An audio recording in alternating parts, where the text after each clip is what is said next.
చాలామంది ఇప్పుడు మా పరిచయం ఉండేటువంటి వ్యక్తుల్లోనే అయ్యో మా అమ్మకి ఇలా అయిపోయింది, మా చెల్లికి ఇలా అయింది, మా అక్కయ్యకి ఇలా వచ్చింది, మా భార్యకి ఇలా అయింది అని ప్రతి వాళ్ళు కూడా క్యాన్సర్ రావడం, ఆ క్యాన్సర్లో వాళ్ళు పోయే స్థితి ఏర్పడడం, ఇట్లాంటివి వి హెర్డ్ సో మెనీ థింగ్స్. అది చూసిన తర్వాత మాకు అనిపించింది క్యాన్సర్ అనేది ఏమిటి, అసలు ఏం చేస్తుంది, ఎలా వస్తుంది, ఎందుకు వస్తుంది, ఎవరికి వస్తుంది. సో దీని మీద కొంత పరిశీలన చేసిన తర్వాత ప్రస్తుతానికి మన భారతదేశం మహిళా క్యాన్సర్స్లో నెంబర్ 1. అందులో ఇదివరకు బ్రెస్ట్ క్యాన్సర్ ఉండేది, ఇప్పుడు అది సర్వైకల్ క్యాన్సర్ అయింది, నెంబర్ 1లోకి వచ్చింది.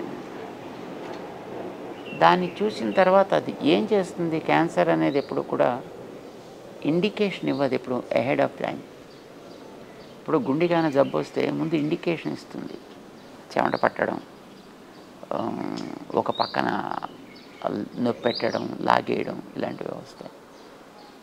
లివర్కి జబ్బు వస్తే బాడీ అంతా పచ్చగా కావడం, ఇలాంటివి వస్తాయి. లంగ్స్కి వస్తే ఆయాసం వస్తుంది. ఏదైనా ఒకదానికి ఒక్కొక్క జబ్బు వస్తే ముందర ఇండికేట్ చేస్తుంది, so that we can take some kind of the precautions అని. కానీ క్యాన్సర్ అట్లాగా ప్రికాషన్స్ తీసుకోవడానికి నీకు అవకాశం ఇవ్వదు, ఇండికేషన్స్ ఏముండవు.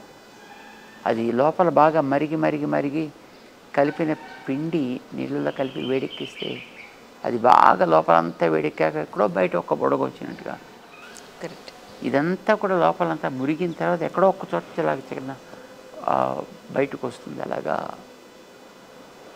అని మనకి. అయితే ఆ టైంకి అది ఏ స్టేజ్లో ఉందో మనకు తెలియదు. ప్రాబబ్లీ ఎండింగ్ స్టేజ్లో ఉందో, దాని ముందు స్టేజ్, దానికంటే ముందు స్టేజ్, ఇది మనకి తెలియదు నిజానికి. సో తెలియకుండా లోపల పెరిగి బయటికి తెలిసేటప్పటికి వాళ్ళకి ఆల్మోస్ట్ అది ending point of the life అనే స్థితిలో కనిపించే జబ్బు క్యాన్సర్.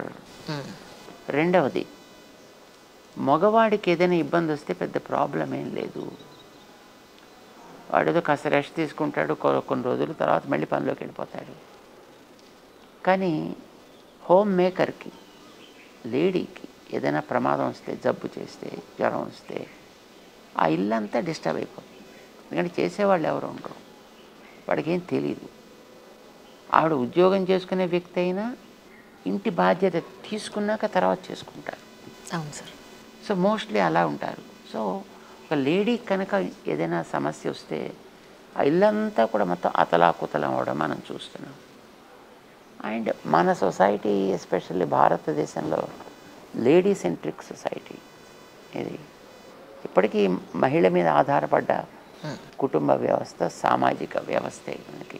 అవును సార్. అందుచేత మహిళల ఆరోగ్యం చాలా అవసరము అని ఉచితంగా ఈ సర్వైకల్ క్యాన్సర్ని ఐడెంటిఫై చేసేటటువంటి early detection and initial treatment, అంతవరకు దీన్ని మనం చేద్దాము అని దాన్ని ప్రాజెక్ట్ కింద తీసుకోవడం జరిగింది. 2007లో తీసుకున్నాను. 2009లో దానికి ఒక పర్ఫెక్ట్ రూపం వచ్చిందని, అప్పటి నుంచి అది పనిచేస్తుంది. ఆడవాళ్ళకి సర్వైకల్ క్యాన్సర్ సంబంధించినటువంటి ముందర అవగాహన కలిగించడం, దాని తర్వాత దానికి సంబంధించిన పరీక్ష చేయడం, దాని తర్వాత వాళ్ళకి కావాల్సినటువంటి ప్రాథమిక చికిత్స చేయించడం, దాని తర్వాత సివియరిటీని బట్టి వాళ్ళని బైపాస్కి పంపించడం, ఏం చేయడం, ద నెక్స్ట్ కోర్స్ అని. But this is the elementary course. అవును సార్. ఆ కార్యక్రమానికి నేను కూడా వన్ ఆఫ్ ది గెస్ట్గా వెళ్ళాను. ఆ రోజు ఎంతోమంది విమెన్ వాళ్ళు డయాగ్నోసిస్ చేయించుకుని వెళ్ళారు. నాకు అప్పుడే తెలిసిందనమాట ఈ కార్యక్రమాలన్నీ చేస్తున్నారని. ఇప్పటిదాకా 26 లక్షల మందికి చేసామట్లాను. బహుశా ప్రాబబ్లీ ఏదైనా ఒక ప్రైవేటు సంస్థగా ఇంతమందికి అవగాహన కలిగించగలగడం, దాని మీద వాళ్ళకి ట్రీట్మెంట్ ఇవ్వడం అనేటటువంటిది తక్కువ జరుగుతూ ఉంటాయి ఇలాంటి కార్యక్రమం. సో అట్లాంటిది చేసి దానికి కావాల్సిన పరీక్షలు చేసే సందర్భంలో మా వాళ్ళు కొత్త డిస్కవరీస్ కూడా చేశారు. ఎలా సార్? అంటే వాళ్ళకి ఆ సర్విక్స్ పరీక్ష చేసేటప్పుడు లోపల కెనాల్ మిస్ అవుతుందని కొంతమంది డాక్టర్స్ ఆక్షేపణ చేసేవారు.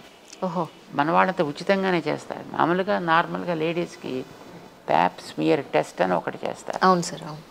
దాన్ని మనం అవాయిడ్ చేసి visual inspection with acetic acid అని చేస్తాం. ఓకే. ఇది వరల్డ్ హెల్త్ ఆర్గనైజేషన్ ఒక నామ్స్ ప్రిపేర్ చేసి ఇచ్చింది. దాన్ని మన వాళ్ళు స్ట్రిక్ట్గా ఫాలో అవుతూ చేస్తారు. దీనికి ఒప్పుకునేవారు కదా చాలామంది ఎలోపతిక్ డాక్టర్స్. దానికోసం మేము ఏం చేసామంటే ఒక కల్పోస్కోప్ అని ఒక డివైస్, అది మేము కొని దాన్ని ఒక్కొక్క టీంకి ఇచ్చేవాళ్ళం. అది 2.5 లక్షలు అప్పట్లో. బా, ఒక్కొక్క టీంకి ఇవ్వాలంటే మనకి పనిచేసేవాళ్ళు ఎన్ని టీమ్స్ ఉంటే అంతమందికి అంతంత మనం ఎలా ఇవ్వగలుగుతాం, కష్టం అవుతుంది. సో దాని పర్పస్ ఏమిటి అని రియల్లీ దాని మీద ఒకసారి దృష్టి పెట్టినప్పుడు అది సర్ఫేస్ని ఫోటో తీయడం, సర్ఫేస్ని మ్యాగ్నిఫై చేయడం. ఓకే. అంటే దానికి ఒక లైట్ కావాలి, ఒక కెమెరా కావాలి, అంతే. సో మన వాళ్ళు అలాంటిది ఒకటి ఉంది, ఒక గొట్టం ఒకటి ఉంది అని చూపించారు మనకి. ఇలాంటిది ఇది ఈ పర్పస్ మనకు ఉపయోగపడుతుంది అని సరే చూసాం. We thought that's useful because there is a camera and there are lighting facility also. It is a small device, we can connect it to the computer. Computer connect చేస్తే ఇంకా దాన్ని మనం ఎలా కావాలంటే అట్లా దాన్ని మ్యాగ్నిఫికేషన్ అది కూడా మనం చేసుకోవచ్చు, క్లారిటీ ఉంటుంది. ఇది తయారు చేయడానికి మాకు 6-7 వేల రూపాయలు పడుతుంది. ఓహో, అది 2.5 లక్షలు అవుతుంది. Oh my God. దానికి కంప్యూటర్ కనెక్షన్ ఉండదు, దీనికి కంప్యూటర్ కనెక్షన్ ఉంటుంది. దీనికి అంటే దానికంటే దిస్ ఇస్ ఫార్ బెటర్. 2.5 లక్షలు ఖరీదు చేసేది 6,000కి మనం తయారు చేసుకోగలిగాం అనమాట. సో ఇలాగా ఆ పరీక్షలు మనం చేసే రోజుల్లో we found that they use a kind of health pad which is very commonly in use, which is also causing damage to the health of the woman because దాంట్లో ఈ సింథటిక్ మెటీరియల్స్ అలా కలిసి ఉండడం చేత it's a kind of plastic stuff, petroleum products తయారు చేసినటువంటి ఫైబర్తో తయారు చేస్తారు దాన్ని. సో అలాంటిది ఉండడం చేత కాన్స్టెంట్ టచ్ బాడీకి ఉండడంతో అది కూడా it also generates cancer problem to the health అన్నమాట. సో మనం అసలు దాంట్లో ఈ రకమైన సింథటిక్దే కలవకుండా ఉండేట్టుగా కేవలం దారంతో తీసినటువంటిది మనం కనుక తయారు చేయగలిగితే బాగుంటుంది అని ఒక ఐడియా వచ్చింది. హెల్త్ ప్యాడ్ దాన్ని కొంత తయారు చేస్తున్నారు మన వాళ్ళు, తయారు చేసి కొంతమంది డిస్ట్రిబ్యూట్ చేసి చూస్తున్నారు ఎలా పనిచేస్తుంది అసలు ఇదే. అంటే ఎంతమందికి అయితే పరీక్ష చేశారో అంతమంది కూడా దే ఆర్ సీమింగ్లీ హ్యాపీ, వాళ్ళకి ఈజీగా ఉన్నట్టు అనిపిస్తుంది. సో ఇది మనకి అవసరం అని తర్వాత దాన్ని కూడా తయారు చేసే ఒక ప్రాసెస్ ప్రారంభం చేసాము. అంత యాక్టివ్గా జరగట్లేదు ఇప్పుడు సార్, కానీ దానికి ఇప్పుడు మళ్ళీ ఎందుకంటే కోవిడ్ వచ్చింది, దాంట్లో మనకు కొంత చేయలేకపోయాం, ఆగిపోయింది. సో దాన్ని మళ్ళీ ఇప్పుడు ఒకసారి కొంచెం రివైవ్ చేసుకొని మళ్ళీ ముందుకు తీసుకెళ్ళాలి. క్యాన్సర్ క్యాంప్స్ మాత్రం జరుగుతున్నాయి సార్. అవును.